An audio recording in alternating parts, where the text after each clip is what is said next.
doing for enrollments, where things are. They're getting to the point where the IT system has to get to a certain point. They need to generate reports. They need to focus on that as a team. So the enrollment team will provide some one-pager SOI. Sorry, mixing up my acronyms. Well, we are going to do a one-pager SOI. I'll just get to that in a minute. A one-pager POE thing, and I'm going to follow this up with an email. Diane, this is just to keep you in the loop on stuff we're working on, but it's some things that we'll put together to support the post-occupancy, and we are the enrollment team. So, and then as we get closer, I'll go back to that in a minute. The SOIs, we're working on the template. We'll be ready to go. And as we've said before, we're going to take a little bit more of a closer analysis look to see if we can give the SOI team a little more something than we have in the past. And then all the processes that you developed last year, as they come in, that all works, and we're just going to assume we repeat that. So, is there anything else related to current enrollments or SOIs before I move on to POE? Not for me. All right, so Diane, you're welcome to stick around. If you want to do something else, you can. It's totally up to you. We won't be offended. You just decide what you want to do. I will move on and get ready for tomorrow's board. I've got a couple of things to do for that. So thank you, everybody. That was the best 6 minutes I've ever spent on a call. Bye. Tomorrow. See you, Diane. Bye. All right. So this is what I shared with Mary on Monday. It's a combination of what I'd done in the past, and then talking to Joe, he said, well, why don't we just drop it into a template? So what we're showing, this is historic enrollment. This is the enrollment since the building opened. This is the design enrollment, and it goes out 10 years, starting with the next year after the table that's in the enrollment letter. So, Jonna, the enrollment letters have a table that show 10 years of historic enrollment. In this case, it was 2012 was the last year of actual DESE enrollment, fiscal year that informed the 10-year projection. This is the 10-year projection. So you look at this and you're like, holy crap, we really overprojected. If you take the 10-year average, it's 711. Really? So the actual 10-year average was? The actual 10-year average was 711. Couldn't get it much closer than that. I don't think that's hitting the crosshairs. I did like to watch a lot of archery on the Olympics, but do another click to the left there, Joe. On the sites. On the what? No, I'm just. Oh yeah, I know what you're talking. Yep. Yeah, but it was close. So basically, Sure. This is what the template was. This is what I built for the POE team, but I think we need to, because we do this more, we can simplify this and make it more streamlined or systematic. Basically, this just comes out of our regular enrollment data. Up here, I made a template for them. Joe, we don't have to do this, but something like this might be helpful to get it templatized for us. Yep. But, and these things feed into notes on the next page. But the enrollment letter date, that seems to be useful. The last year of DESE, this informs the first year that we do that 10-year enrollment. So like for an input, so you need to go to the letter. You need to see what that is. The design enrollment, you plug that in. You plug in the grades here, and that feeds into something else. But these are all things that we don't have to do because on the enrollment team, we do these regularly. So these are, we can simplify this input. I don't know that we need this ID number. That might be useful for when we do a POE report, which we'll talk about afterwards. So first I'm going to talk about the big look, and then we can talk a little bit more about what each individual report might look like. And then this new school name, because if they change the school name, these things fed in. And then the year the school opened. This comes from the PM system. Oh, it does, okay. So maybe one of the things Jana can help us with, if we create these are the actual projects we're gonna do at first. So this is from a to-do list that the POE is looking at, and then once we do this list, we might work our way backwards. But if Jana can put in, going into the system and just plug in the date on the year the school opened, so it's the fiscal year. So if it opened in September, you know, whatever that date is, we would plug in, so if they opened it in September of 2017, that's fiscal year 2018, so Yeah. we would be doing fiscal year 2018 as the year it opened, because all the enrollment data is built off of fiscal year. Right, John, I understand. I just don't know. I don't know where is it in PM system. This date school opened. I never tracked that. I look at it typically as substantial completion. Got it. So generally, substantial completion is when they start using the school, You're right. and You're it's right. close enough for what we're doing. You know, and then they still have to do all the site work the next year and tear down the other school. But I think we'll just assume substantial completion. Got it. So then we have a list of our to-do list. Joe will figure out a more streamlined, or maybe Jana, I'll leave it up to you two to talk about how you do it, how you want to do the input. I miss my access to access. I could Oh, get yeah. out information really quickly with an access query. But, you know, and then maybe one of the other things we do is plug in the enrollment letter data, you know, so it might be something much more simplified. Instead of this one thing where you plug it in, doing one, you could create a table where it's the school, district, school, enrollment letter date, what the years, you know, the grades are. You know, we could do something much more suitable to what our purposes are, which are generating data input and generating output.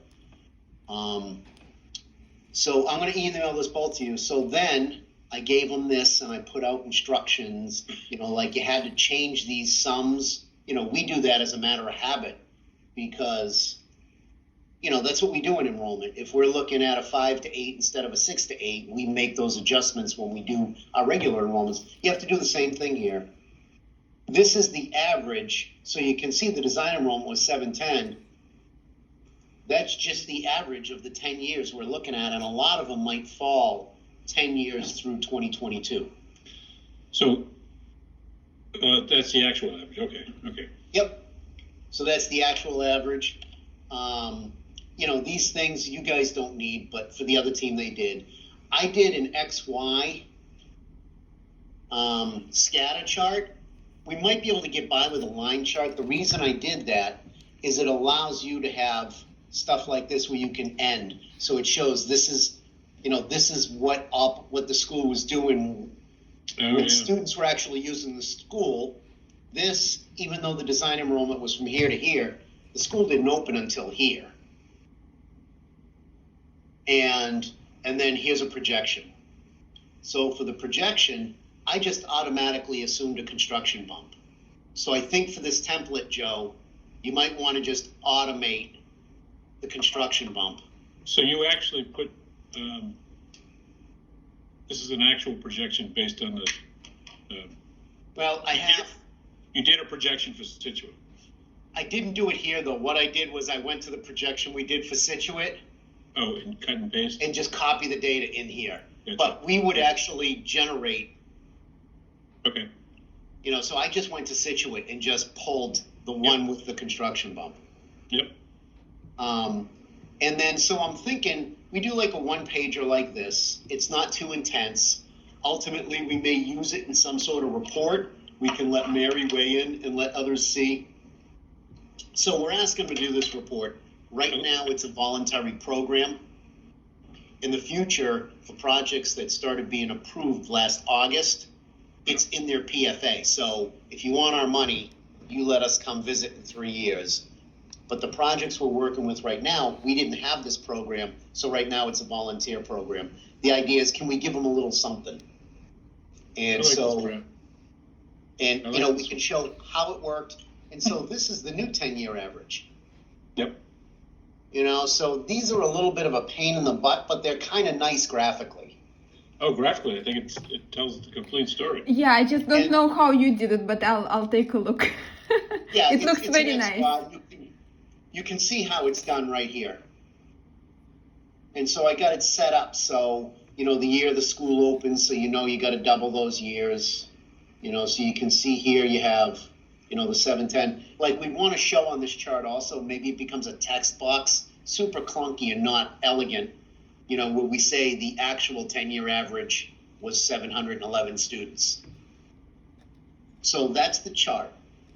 Now, what I'm thinking is more useful for us and Mary, although the chart looks pretty, is an output table that would show this is what the design enrollment was.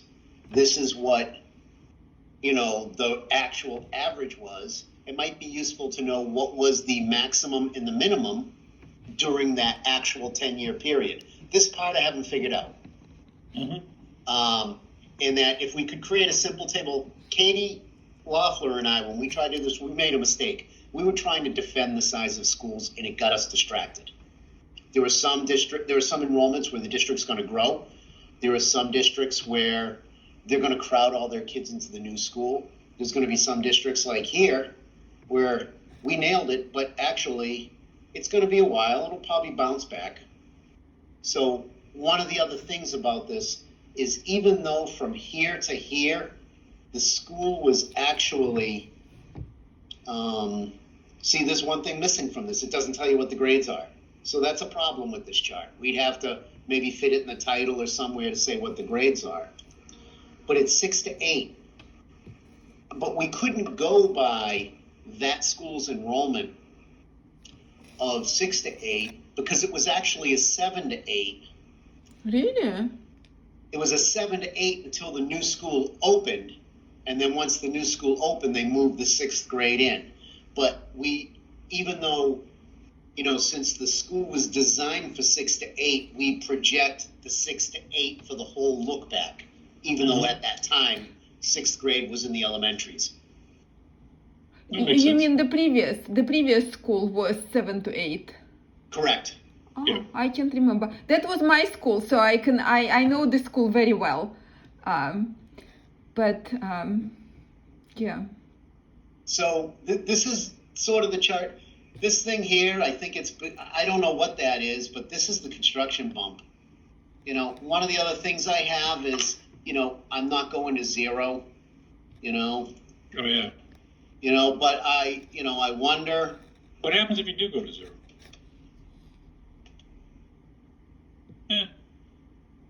So we do want to show it. I don't want to overemphasize the change. I don't want to have like some of those big projects where it's a straight line and we're looking at, say, Lawrence, you can't go to 0. You're going to have to start at like 1,000, because it's going to be like 1,800 if you're looking at the high school. So those are the individual charts. I think. John, I'm so sorry. You're going too fast. Can you show me where is the construction? Its construction bump is at 2030. This one. Yeah, those are the 4 years where you can show it up. Now I just copied that out. How did you apply the construction bump in this case, John? I used the one that we used for Situate. So what I did was, because I actually didn't do the construction bump here, so whatever we did in Situate, and Joe, that's an important point. What do we want to use for these? Because we're not going to try to customize it, or we don't use it. I'm not sure we want to use it, because by the time we get into doing these at POE, a construction bump has come and gone. It won't apply because they're not in for a new project. Now, guys, Good can I have a question? Can I ask a question? 1 sec. So, Yep. construction bump. Now, do you mean is that the construction bump caused by the construction of the new school in 2018? Is it where that's what caused the you're talking about some kind of residential development I think in the Joe area? is right. I shouldn't apply it. Yeah, So the construction bump, it varies by district, but generally we are applying it, I think, 2 years after or 3 years after. I can't remember. We got to decide for next year. Oh, We that's you're typically talking about apply- residential bump or I think new originally school? it was intended to be applied, the first year it was to be applied was the anticipated year the school would open. Yeah. But we play around with that a little bit because we've noticed in some cases that bump either doesn't happen or that bump is realized before the school opens because I they think- anticipating that the school's opening. Yeah, I think we're generally seeing that the bumps occurring before the school opens is I think on you're the right. half a dozen examples I looked at. So the construction bump is when we're building a project, we assume that some students who are choicing out might prefer to stay in the district if it's new. Joe raises a really good point here. I just went into this thinking, hey, we're going to apply the construction bump to every projection, but we're not doing a projection here. Right. It's We're not doing base that. We're not doing a projection. typical projection. We are not assuming there's going to be a new middle school, so it does not make sense to do the construction bump, and it absolutely Yep. should be Okay. the base projection. Okay, got it. So this bump at the end was caused because you, John, applied your formulas as Yeah. assumption. But my other question is, so the school opened in 2018. This construction bump only showing in 2031, not like This 2-3 is fake. years after. Because this is totally fake. It shouldn't be there. I think this is the construction bump. Probably right. Or it could be Before. where this wasn't one. But then it's also too early. Well, It the seems to construction, we are seeing that though, Jana. I think it's because of all the public outreach.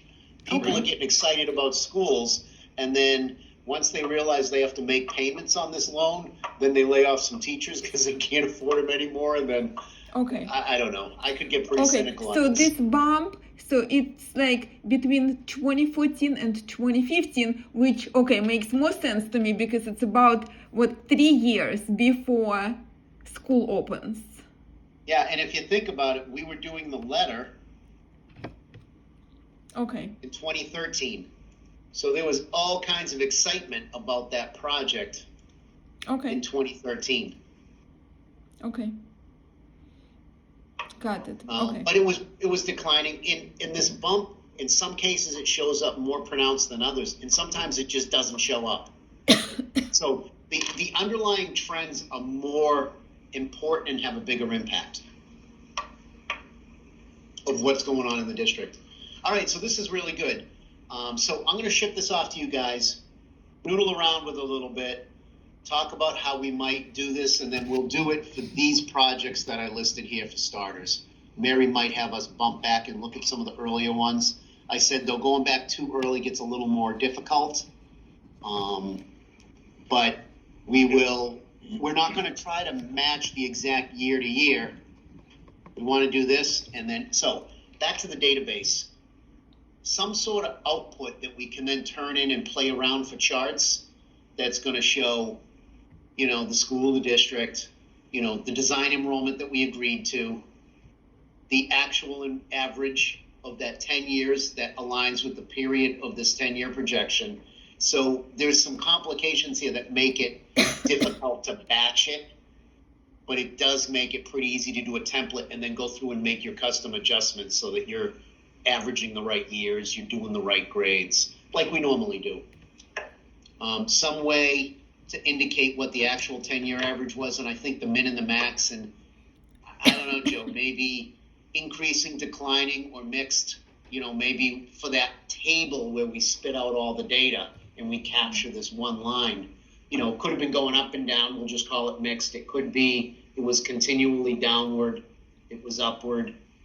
I'm not sure. We have a picture maybe that goes with it, and maybe that's not that important. I haven't thought it through yet. People Yeah, it whine. seems to me we may want to try to add some text to this, and maybe that's what maybe we can get something from out of the POE report as to what may have occurred during these 10-year periods and what. We won't get anything from them on that. Well, I'm just reading whatever it is that they prepare already, just to provide some kind of insightful notes as to why some things may have happened. I don't know.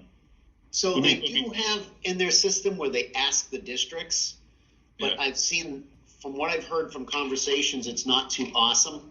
And when they actually start doing reports, they're going to have this report that gets automatically generated. We'll have to take a look, and that's something I can talk with the POE team about, or we could have a meeting. We could do one of these and share with them. because of bandwidth and because we can do Excel like this, they don't really have a skill set in Excel over there. We're Yeah. going to create a one pager that's going to have this and what we want to say. You know, the enrollment declined, it averaged this, and If we can find some sort of, or somehow certain milestones or circumstances can get highlighted in their investigation, we may be able to explain some dips or bumps in some of these numbers, or even variations in what our projection was versus what actually happened. You know what I mean? I totally agree with you. I just have, what you're looking at is doubt that the information provided the district is going to be particularly useful to us.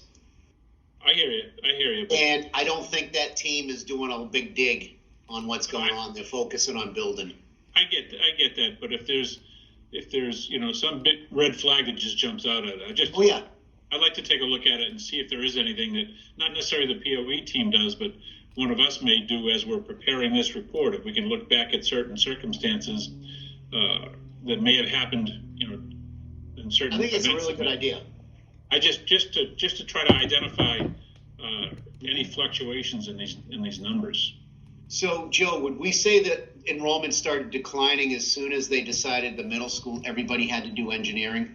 Yeah, pretty much. Yeah. The damn This is STEM. so strange. Why it was declining like this? I mean, Situate is a nice town. It's not just the crappy towns that are declining, Zana. Yeah. There's some good towns too that they're declining. As a matter of fact, enrollment's declining probably in more towns than not. Yeah. Are they And I sending think kids it's to gonna private? continue.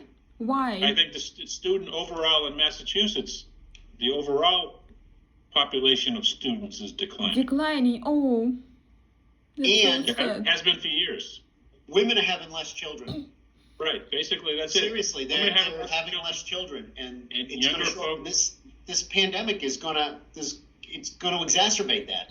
And younger families are moving to different geographic environments. I mean, Well, some people like warmer weather. Some people want something that's more robust than Massachusetts. Well, But our it's area is getting very expensive, right? I can't imagine. Right. We discussed with John. It's so hard, must be for young families to survive to buy something here Yeah. in any And town. Cape Cod is even worse because you've got some pretty desperate people on the Cape, and the property values on the Cape are just going through the roof, and people just can't afford to live there. Even, the person that waits the tables at $15 an hour just can't afford the housing down there. Yep. Yeah. So, anyways, that's the thing. It became clear, discussed with Mary. We're doing this, and so we have a little bit of latitude on how we think we can get it done most efficiently. I'll leave that with you guys. We can keep this meeting and talk about it again next week. Yeah, this belongs with the enrollment team. Yeah. But I like this graph.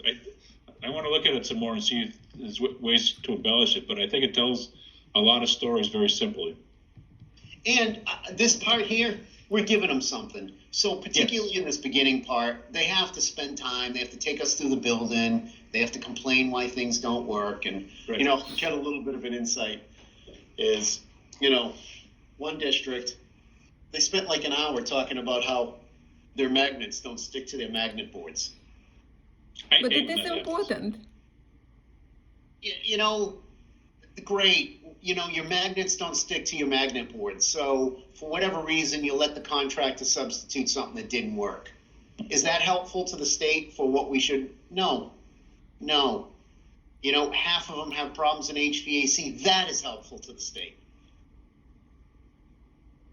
Yep. So I'll forward this along.